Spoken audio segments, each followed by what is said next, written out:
Well, good morning and God bless to any who may be listening, of course, and thank you. Um, it's blustery, unsettled weather in Albion, and it has been so for about 2 weeks, and it matches my mood. I'm quite restless, almost anxious. There seems to be a groundswell, and it seems to be affecting me, but it could be that I'm just experiencing some mental dysphagia.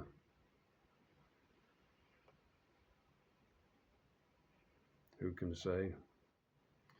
Not the doctor, one greater than he. And in a recent video that I made about sacrificing your pet, which I thought was quite an extreme sort of video in a way, I don't want people to think that I hate pets and animals or anything like that. I'm just looking at the philosophical and spiritual implications. As I've said before, there's always going to be a man who's a dog lover and, a woman or perhaps who's a cat lover. But I think if more and more people examined their conscience about these matters, there would be less of them, shall we say. I don't think it's evil to be that. I just think often it's a waste of valuable time and energy, especially when we consider that there are so many of our brothers and sisters tonight who will be sleeping on the streets.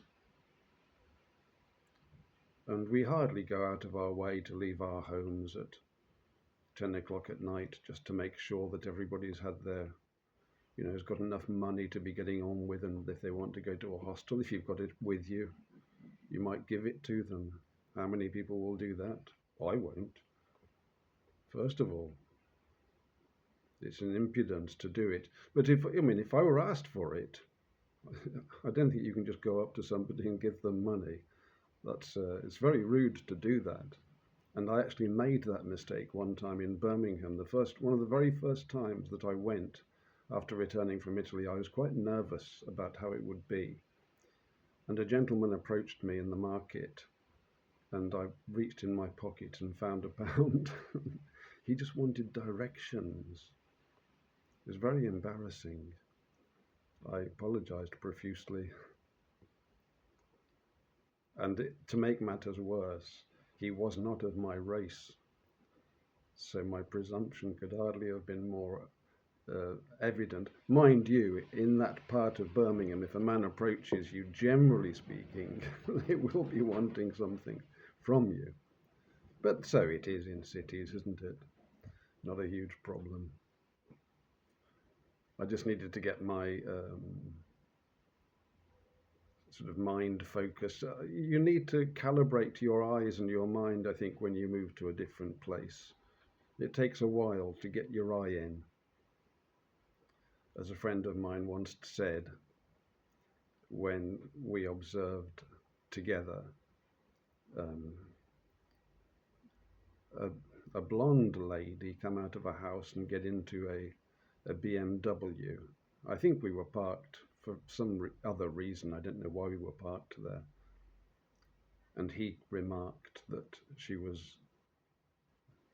he says, I like the missus. I said, I like the car. He says, I like the missus. And I'd looked at this woman and had not seen anything remarkable at all. And I said to him that she seemed, fairly plain. And he answered, you've got to get your eye in. And he was right, because of course I'd been living in Italy for a long time, and my perception of beauty had been slightly changed, and also my perception, I suppose, of age. There's a moment of adjustment. But so it is. So on a recent video of mine, not, yeah, that one in fact, complete out of the blue, somebody wanted my thoughts on Judaism, the only person really who commented. So I think it would be polite to, I thank him for the question, or her for the question, I can't remember. Just try and organise my thoughts around that probably difficult subject. I mean, primarily, I just reiterate my solid belief that love thy neighbour as thyself is the second great commandment, of course, and it is Jesus Christ in person almost, because it's this that differentiates him. This is the essence, I think. And his addition, love also thine enemy. It's very important. So, as I suppose, a follower of Christ, the Jews, or those that are called the Jews today, are my enemies, because they are those who conspired together to have him crucified. So they were his opponents in the day. And they have continued in their rejection of his saving grace. And they prefer to turn to the writings of men and their traditions rather than to kneel before the cross, which they deny. So you could say they're the enemies of Christ. But it's also true that without the crucifixion, without the sacrifice, there is no saving grace. So they played their role, if you like, you could say. And some people will say, well, these are the people that today we call the Jews, or these are the Jews. And then they differentiate between different types of Jews, I suppose. It's always been a difficult word. In some places, I think it just means somebody from Judah, or somebody from the tribe of Judah would be a Jew. But then in the Bible also, of course, any descendant of Abraham is a Jew. And then it now becomes any follower of a particular creed. But there is perhaps an ancestral connection, and we can't deny it, of course, because there is a similarity among Jews in facial features. The hooked nose is quite prominent, quite a common feature. So if we could consider them to be a race apart, that would explain really why I don't think you can just become a Jew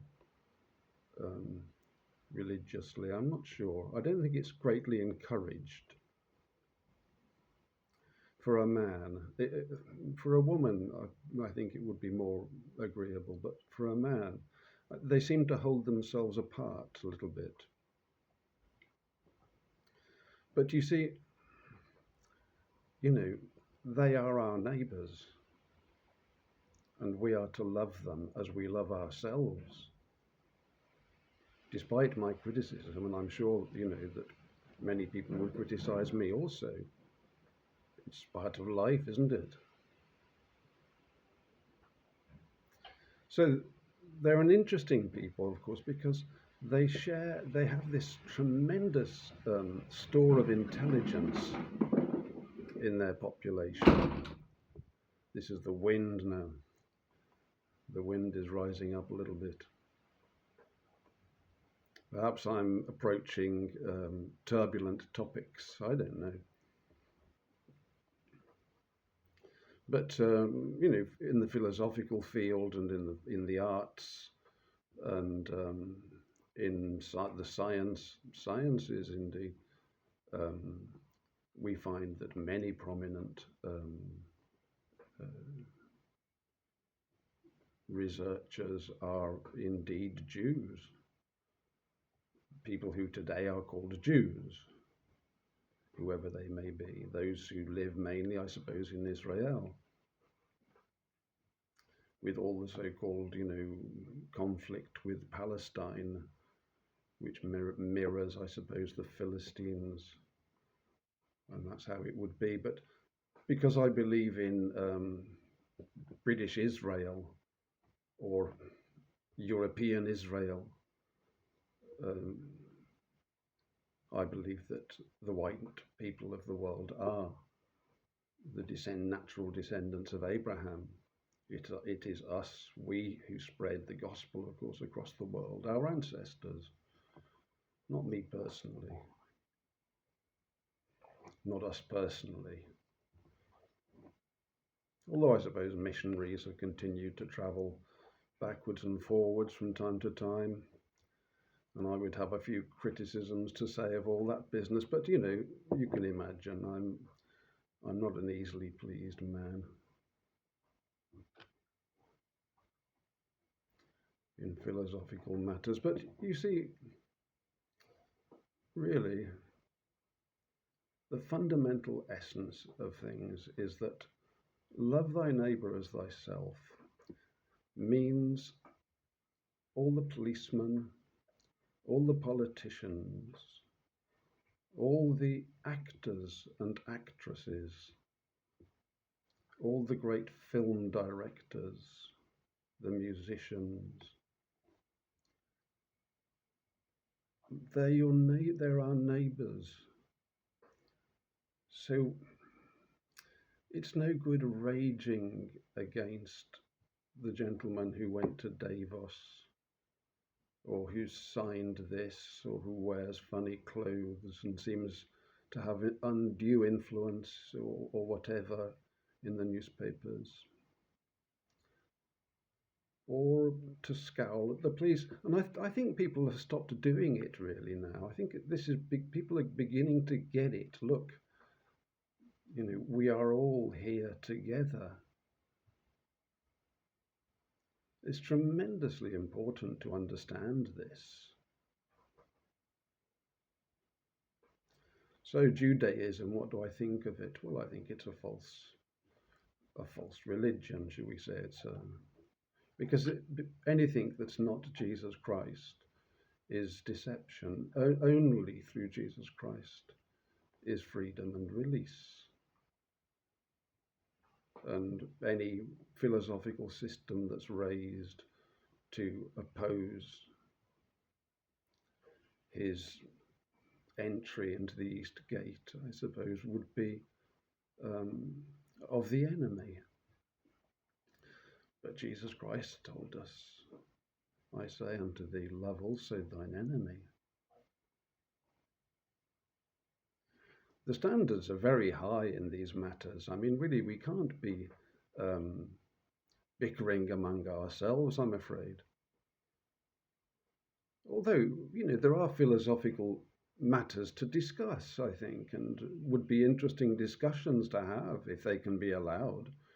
I don't like it when I see sort of censorship, and I do see it quite a bit. But if we start with honest and open ideas, and certainly not trading insults, as though that would be appropriate. I mean, really. God bless.